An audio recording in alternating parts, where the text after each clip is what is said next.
Hi everyone, कैसे हैं आप सब। आशा करते हैं बहुत अच्छे होंगे और आप लोगों की पढ़ाई जो है बहुत अच्छी तरीके से चल रही होगी और मेरे सभी बच्चे अपनी तैयारी बहुत जोरों शोरों से कर रहे होंगे। तो मैं संजना और आप लोगों का पसंदीदा चैनल दारस के स्टडी पॉइंट, जिस पे आज हम लेके आए हैं कक्षा 10 की रसायन विज्ञान, जिसका चौथा चैप्टर है, जिसका नाम है कार्बन एवं उसके युग।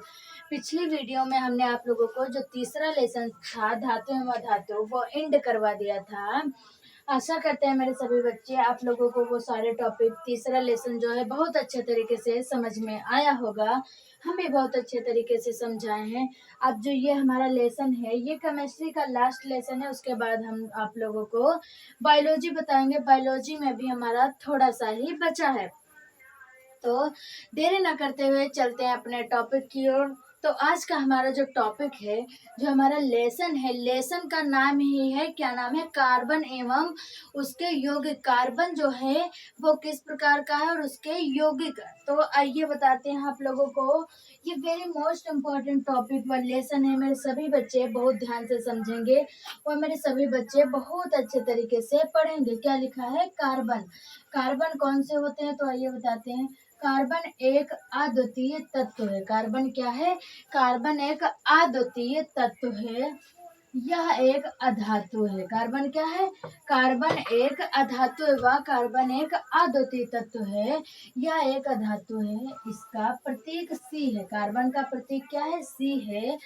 कार्बन का नाम लैटिन शब्द कार्बो से प्राप्त हुआ है। कार्बन जो है, कार्बन का नाम जो है वो लैटिन शब्द का, जो लैटिन शब्द कार्बो से प्राप्त हुआ है, जिसका अर्थ है, क्या है लिखा है, जिसका अर्थ है एक काली चट्टान जो जल सकती है। क्या अर्थ है, एक काली चट्टान जो जल सकती है। कार्बन कई रूपों में प्रकृति में मौजूद है। मौलिक और संयुक्त दोनों रूपों में कार्बन हमारे लिए बहुत ही महत्व रखता है। कार्बन क्या है, मौलिक और संयुक्त दोनों रूपों में ही हमारे लिए क्या है, महत्वपूर्ण एवं उपयोगी। अब आइए आप लोगों को विस्तार से बताते हैं थोड़ा सा कार्बन क्या होता है। तो क्या लिखा है, कार्बन एक अद्वितीय तत्व। कार्बन कैसा है, अद्वितीय, केवल द्वितीय नहीं, अद्वितीय तत्व है। और यह एक अधातु है। कार्बन हमारा किस में आता है, धातु में नहीं, अधातु में आता है। तो इसलिए कार्बन एक अधातु है। इसका प्रतीक क्या है, इसका प्रतीक सी है। कार्बन को हम लोग किस से प्रदर्शित करते हैं, सी से प्रदर्शित करते हैं। जो हमारी आवर्त सारणी है, एक वीडियो में हम आप लोगों को आवर्त सारणी के बारे में बताएंगे। सभी लोग बहुत ध्यान से समझेंगे। तो कार्बन को कार्बन का प्रतीक क्या है, सी है। कार्बन का नाम लैटिन शब्द कार्बो से प्राप्त है। जो कार्बन है, कार्बन का नाम किससे, लैटिन शब्द कार्बो से प्राप्त हुआ है, जिसका अर्थ है, जिसका अर्थ क्या है, जिसका अर्थ है एक काली चट्टान जो जल सकती है। कार्बन हमारा क्या है, कार्बन हमारा जलता है। कार्बन एक प्रकार से हमारा क्या होता है, ज्वलनशील पदार्थ माना जाता है। कार्बन आसानी से जल सकता है, इसलिए क्या बताया गया, इसका अर्थ है एक काली चट्टान जो जल सकती है। कार्बन कई रूपों में प्रकृति में मौजूद है। कार्बन जो है कई रूपों में प्रकृति में मौजूद है।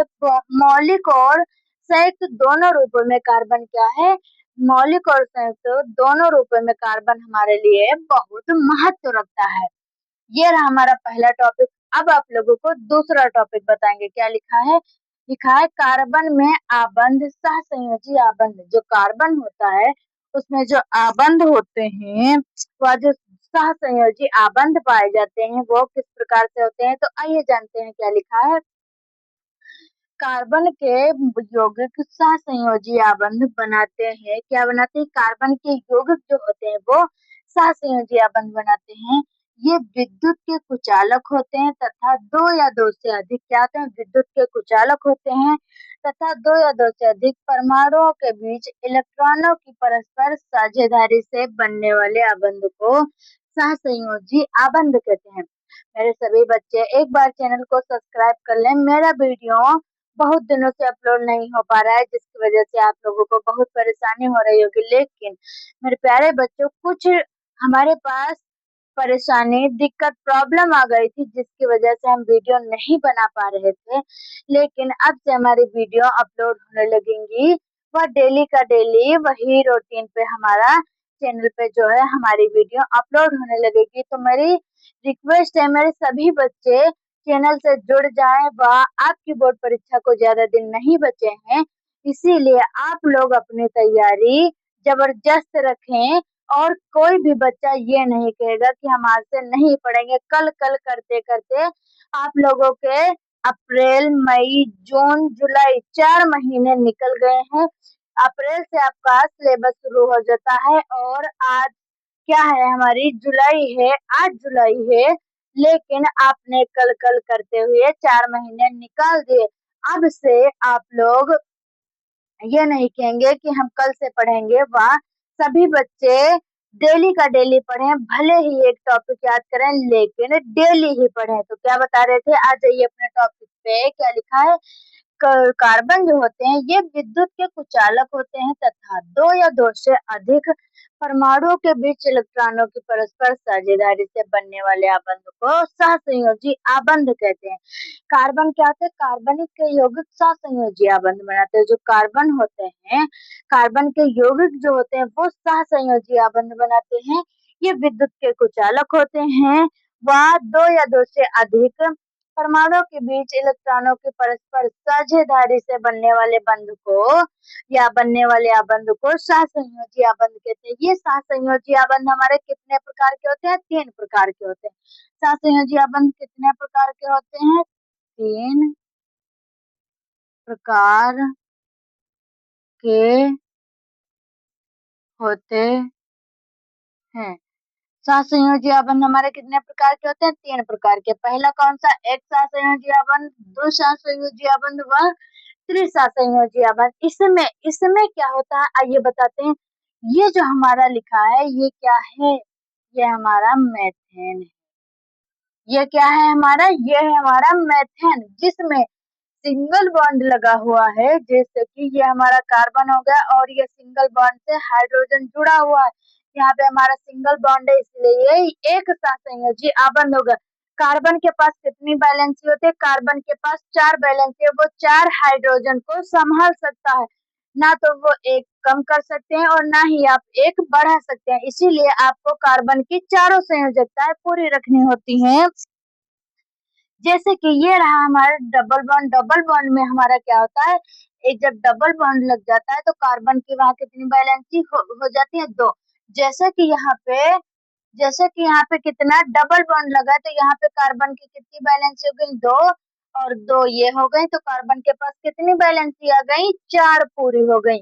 त्रिसहसंयोजी आबंध जो होता है ट्रिपल बॉन्ड। ट्रिपल बॉन्ड में क्या होता है, अगर वहां पे ट्रिपल बॉन्ड लगा है तो कार्बन के पास कितनी वैलेंसी हो जाएंगी, 3 वैलेंसी हो जाएंगे। मेरे सभी बच्चे बहुत ध्यान से समझेंगे। ये most very most important topic सन 2027 यूपी बोर्ड के लिए। ये वेरी मोस्ट इम्पोर्टेंट टॉपिक है। मेरे सभी बच्चे बहुत ध्यान से समझेंगे। वह डेली का डेली आप लोगों के पास आरएस के सर का वीडियो आ रहा है, आप लोग उस पे भी ज्यादा से ज्यादा फोकस करिए व उसको भी ध्यान से पढ़िए। क्या लिखा है, हाइड्रोजन के अणु की संरचना। अब हम क्या बताते हैं आप लोगों को, जो ये असहसंयोजी आबंध होता है इससे जो हाइड्रोजन के अणु की संरचना होती है वो किस प्रकार होते हैं। तो आइए बताते हैं आप लोगों को। क्या लिखा है, लिखा है हाइड्रोजन के कोश में एक इलेक्ट्रॉन होता है। जो हाइड्रोजन होता है उसके के कोश में एक इलेक्ट्रॉन होता है। हाइड्रोजन के कोश में कितने इलेक्ट्रॉन होते हैं, एक इलेक्ट्रॉन होता है। मेरे प्यारे बच्चों, क्या लिखा है, हाइड्रोजन के कोश में कितने इलेक्ट्रॉन होते हैं, हाइड्रोजन के कोश में एक इलेक्ट्रॉन होता है। और इसे भरने के लिए एक और इलेक्ट्रॉन की आवश्यकता होती है। हाइड्रोजन के कोश में कितना इलेक्ट्रॉन होता है, एक इलेक्ट्रॉन होता है। लेकिन इसे भरने के लिए एक और एक और इलेक्ट्रॉन की आवश्यकता होती है। यह दूसरे हाइड्रोजन परमाणु से इलेक्ट्रॉन की साझेदारी करके हाइड्रोजन का अणु H2 बनाता है। यह क्या करता है? यह दूसरा इलेक्ट्रॉन, यह जो दूसरा हाइड्रोजन परमाणु होता है, यह दूसरे हाइड्रोजन परमाणु से इलेक्ट्रॉन की साझेदारी करके हाइड्रोजन का अणु H2 बनाता है। संयोजकता इलेक्ट्रॉन दिखाने के लिए हम बिंदुओं और क्रॉस का उपयोग कर सकते हैं। संयोजकता इलेक्ट्रॉन दिखाने के लिए हम किसका उपयोग कर सकते हैं? बिंदु या क्रॉस को लगाकर हम आप लोगों को समझा सकते हैं कि इसके संयोजकता कितनी है। जैसे कि ये हमारा H लिखा है, ये हमारा हाइड्रोजन। हाइड्रोजन के कोष में कितने इलेक्ट्रॉन होते हैं? एक इलेक्ट्रॉन होता है और इसे भरने के लिए एक और इलेक्ट्रॉन की आवश्यकता है। जब ये हमारा हाइड्रोजन है, इसमें एक इलेक्ट्रॉन है, लेकिन इसे भरने के लिए एक और इलेक्ट्रॉन की आवश्यकता होगी, इसलिए हमने यहाँ पे दो हाइड्रोजन लिया। ये क्या लिखा है? ये हाइड्रोजन परमाणु है हमारा। जब हम यहाँ पे इन दोनों को आपस में मिलाएंगे, इन दोनों इलेक्ट्रॉन को, तो ये हमारा एक साझेदारी का इलेक्ट्रॉन बनेगा, वह सहसंयोजी आबंध बनेगा जिसमें कि इलेक्ट्रॉन की संरचना हो रही है। यहाँ पे हमारा सिंगल बॉन्ड लग के एच एच यानी हाइड्रोजन बनता है, जो कि क्या लिखा है? हाइड्रोजन के परमाणुओं के बीच एकल बंध। ये हमारा क्या हो गया? हाइड्रोजन के परमाणुओं के बीच एकल बंध व हाइड्रोजन के अणु की एक प्रकार से संरचना भी हो गई। मेरे सभी बच्चे बहुत ध्यान से पढ़ेंगे। पर एक बार मेरे सभी बच्चे चैनल को सब्सक्राइब कर दें व वीडियो को ज्यादा से ज्यादा शेयर करें, अपने फ्रेंडों को बताएं, वो लोग भी चैनल से जुड़ें। और अच्छे अच्छे अच्छे अच्छे नोट्स हम लोगों ने भी बनाए हैं। अगर आपको नोट्स चाहिए तो एक बार कमेंट करके बता दीजिए, हम आपको नोट्स भी दे देंगे, जिससे कि आप लोगों को परेशानी नहीं होगी। जो बच्चे नए हैं वो पिछली वीडियो के नोट्स नहीं बना पाए हैं, वो कमेंट कर दें। एक बार हमारा व्हाट्सएप ग्रुप भी बना है, आप उसमें भी जुड़ जाइए, हम आप लोगों को नोट्स देते रहेंगे। दूसरा क्या लिखा है? आ जाइए अपने टॉपिक पे। दूसरा क्या लिखा है? ऑक्सीजन के अणु की रचना। जो अब यहाँ पे हमारा हाइड्रोजन के अणु की रचना थी, नीचे पे क्या बताया गया है? ऑक्सीजन के अणु की रचना। ऑक्सीजन जो होता है उसके अणु की रचना किस प्रकार होती है? तो आइए बताते हैं क्या लिखा है। ऑक्सीजन के संयोजकता कोष में 6 इलेक्ट्रॉन होते हैं। जो ऑक्सीजन है हमारा, उसके संयोजकता कोष में 6 इलेक्ट्रॉन होते हैं। ऑक्सीजन के दो परमाणुओं के दो दो इलेक्ट्रॉन साझेदारी करके अष्टक पूरा करते हैं, इलेक्ट्रॉन के दो युग्म द्विआबंध बनाते हैं। क्या लिखा है? जो ऑक्सीजन है हमारा, ऑक्सीजन के संयोजकता कोष में कितने इलेक्ट्रॉन होते हैं? 6 इलेक्ट्रॉन होते हैं।